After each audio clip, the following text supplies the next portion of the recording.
Welcome to our channel at Coins to Capital, where we give practical financial tips and tricks for you to use in everyday life. This is the first in a multi-part series on high yield savings, what it is, how it works, and whether or not you should get one. So in the video today, we're going to tell you what a high yield savings account is and why you should probably have one if you're serious about saving some money for either emergencies or a cushion on expenses. First, a high yield savings account isn't a complex financial instrument. It isn't like buying a stock or an investment or anything in a risky sense.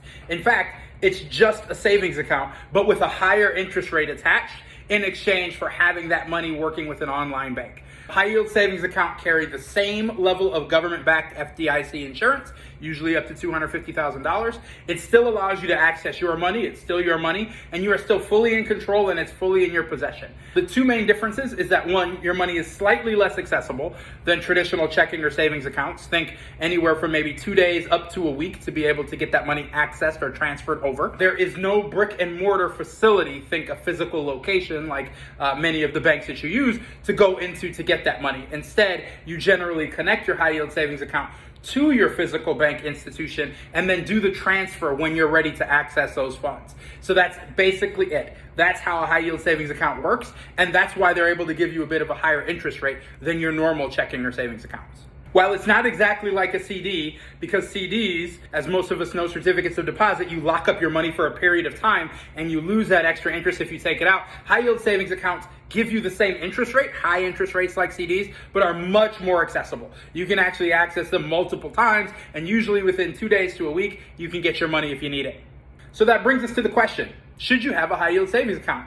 Well, our philosophy is to make sure that the first thing you have is enough emergency money on hand, usually $500 to $1,500, in a place where you can access it fast, like your regular checking or savings account, if you need it. That money should be there in case you have any disasters come up or need to get access to cash really quickly. You don't want to take out any high interest rate loans to do that, so you generally want to have that on hand. But money that you save beyond that, for that short-term usage, think monthly bills, think a cushion for potentially losing your job, think ongoing expenses, we recommend that you have 4 to 9 months of those expenses sitting in something like a high yield savings account, because then you have that money where you can access it, but it is also earning you money at the rate or a little bit above the rate of inflation, so that your money isn't losing money while you have it. It's there, it's accessible, and it's earning you a little bit of interest. It's still there if you need it, and it's there to continue to grow to help you feel secure so that you can take the next steps in your growth journey. So remember, in a high yield savings account, the money is still liquid, it's still safe, and it's earning a high enough interest that you're likely able to outpace or keep up with inflation, and it helps your money work for you